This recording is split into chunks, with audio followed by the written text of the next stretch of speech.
Hi students, I think everyone is fine and safe and following the classes, videos regularly. So, you know that we are discussing the topic of rights and duties, in which we are discussing the safeguards of rights. In our yesterday class, we have discussed 5 safeguards of rights, that is democratic rule, written and rigid constitution, incorporation of fundamental rights, and decentralization of powers and separation of powers. These 5 safeguards we have discussed in our yesterday class. In today's class, we are going to discuss more 5 safeguards are there.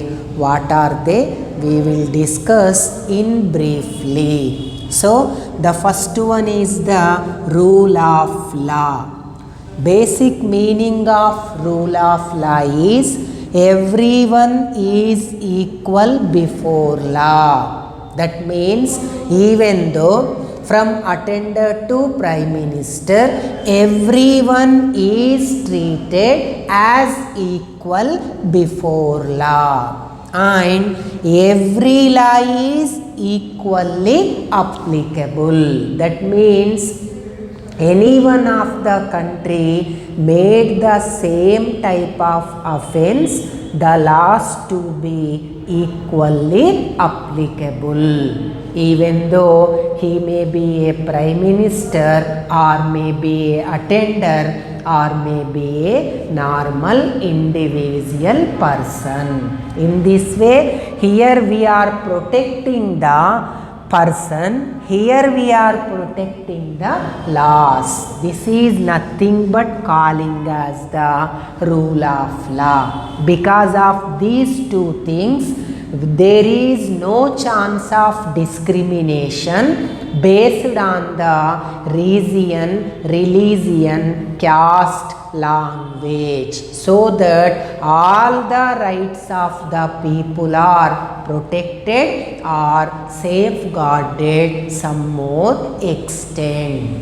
And next one, independent and impartial judiciary. You know that the meaning of judiciary is nothing but arrangement of the courts. Generally, they dispense the judgment, they are going to interpret the laws. So, it is one of the important organ of our government. Always that should be independent, at the same time impartial also.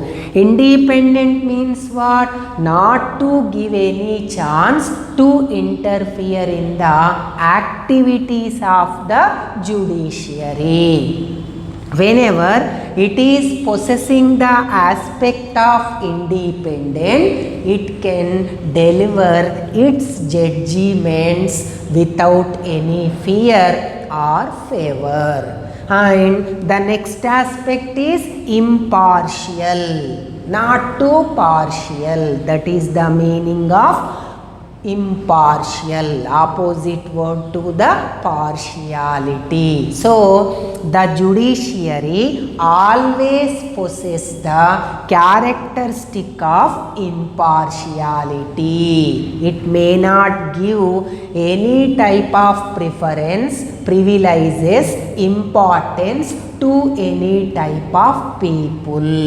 It may not show any partiality while it is dispensing the judgment. That is the aspect of the impartiality. Whenever this judiciary possesses these two types of characteristics, that is the independent and impartial, automatically the rights of the people can be served.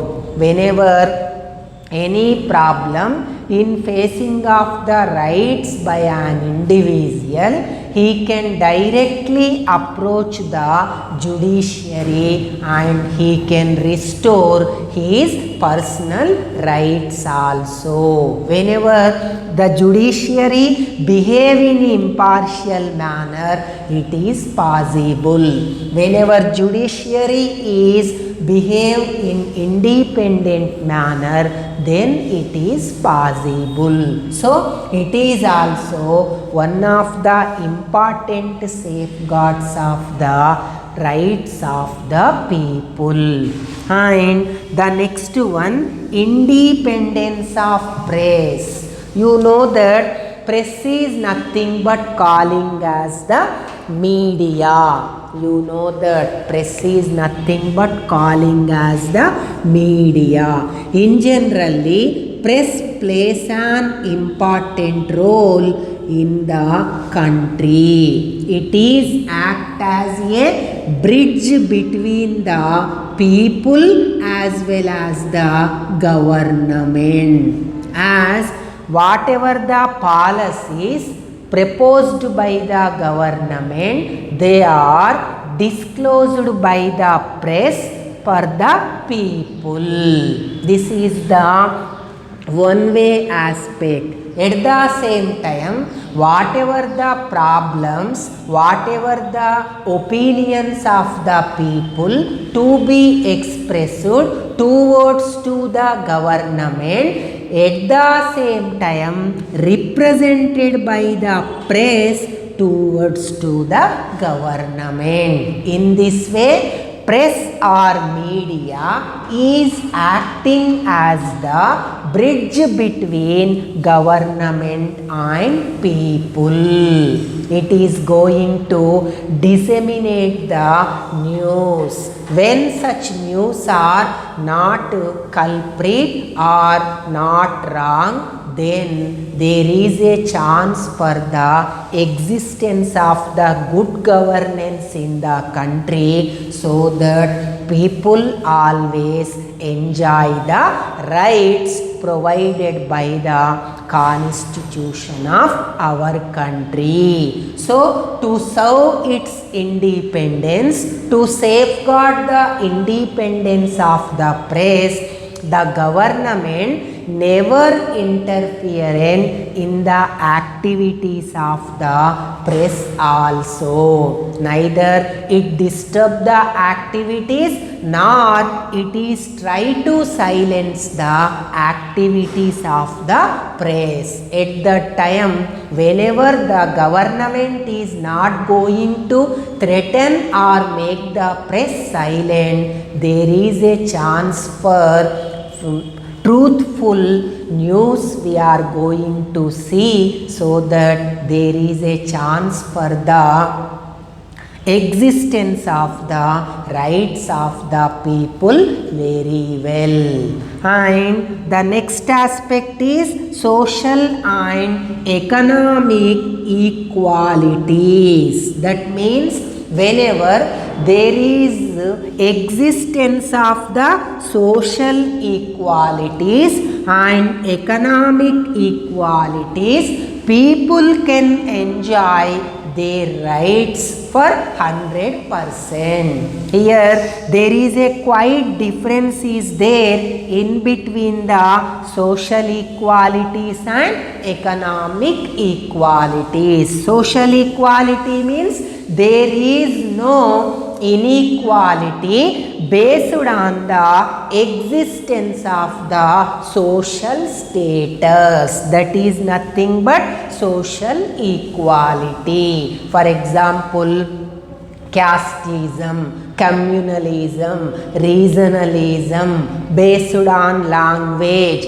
These are all comes under the social equalities. Whenever social equalities are going to exist, people enjoy their rights without any discrimination for 100%. At the same time, economic equalities. That means there should not be more gap between the rich people and the poor people. That wealth gap, income gap, generally we measured by the concept of the economic equality. Whenever there is existence of economic equalities, automatically there is a chance for utilization of the rights by the people of the country for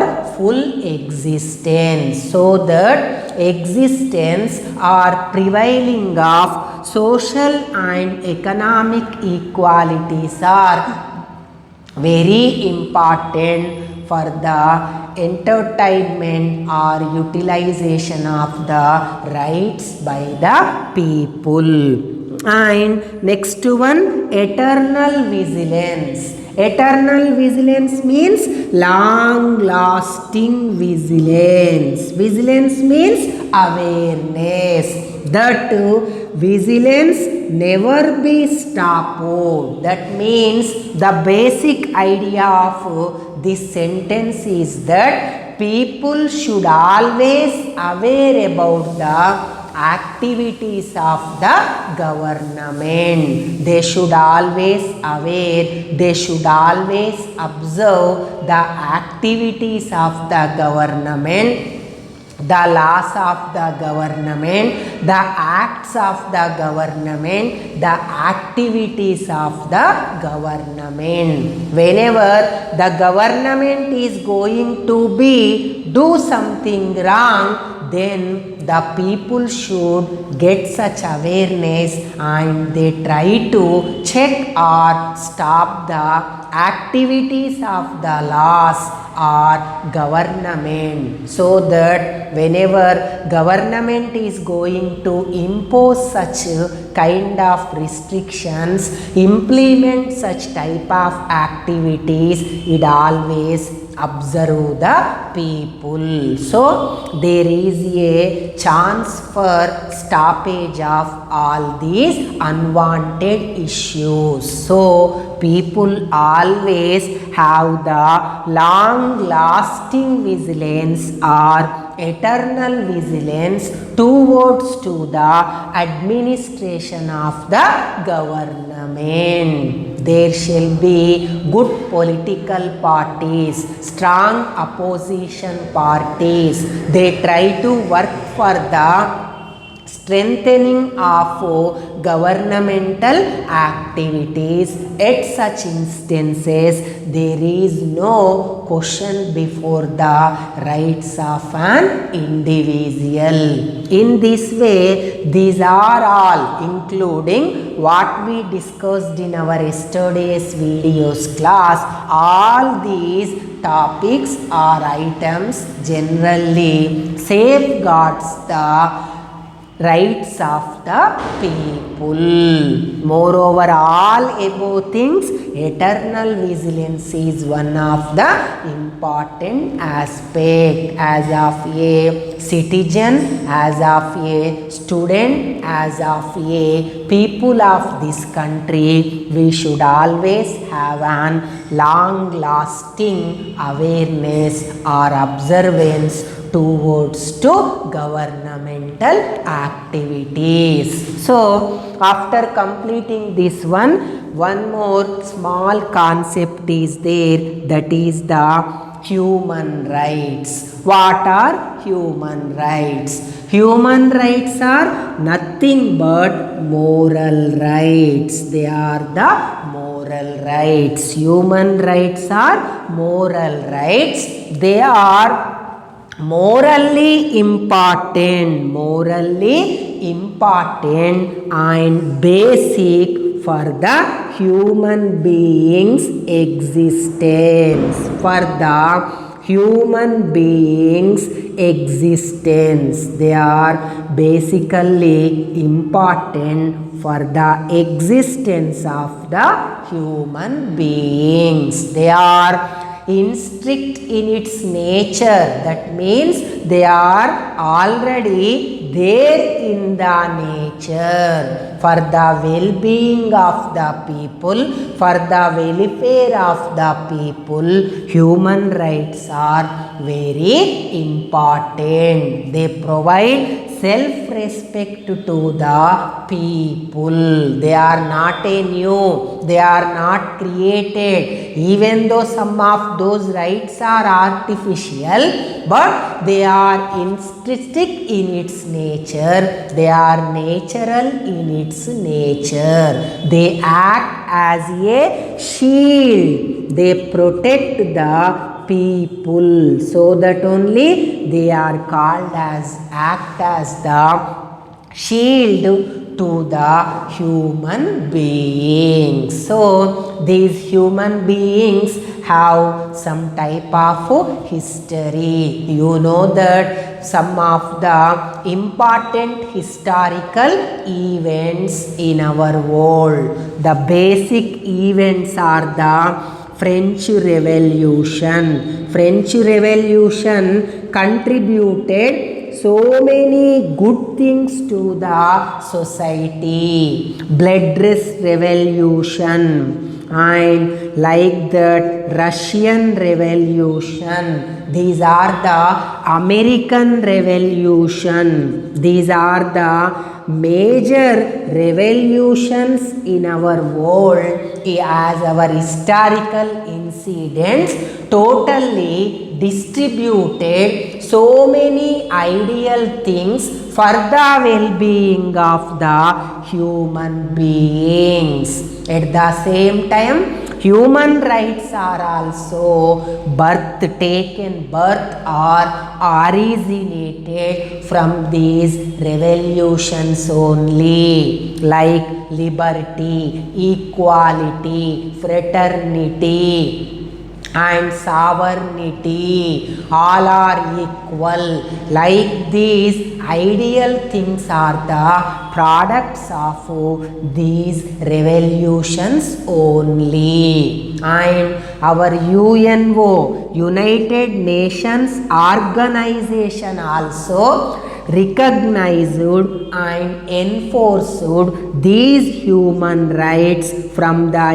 year 1948 December 10. So that only this day is observed as the Human Rights Day all over the world. Human rights are broadly civil rights, cultural rights, social rights, economic rights, what we have discussed in our earlier classes, those only, nothing but human rights. In this way, for the existence of human beings, for the self-respect of human beings, there shall be morally human rights are required. They act as the shield to the human beings as they protect from unwanted externalities of the government, other organizations.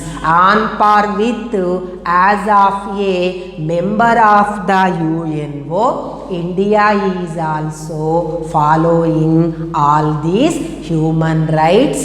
It is giving more importance as because India is also a democratic country. Our government is also incorporated few rights in our constitution from Article 19 to 28. These articles generally in consonance with the human rights which are prepared by the UNO. Article 19 is right to freedom, right to assemble, right to settle anywhere in India. Article 20 is related to the law evidence. Article 21 is right to life. Article 22 is arrest and custody. and Article 23 is generally related to the child labor. Like this, in our constitution, every article is established in consonance with the UNO. In our next class, I will give you some description regarding about these articles also, especially these fundamental rights which are you going to generally discuss in your second year. For little extent, little bit I will give you explanation, and we go for the another new topic in our new concept in our next video. So try to listen it carefully. If any doubt is there, just post it through our WhatsApp group. I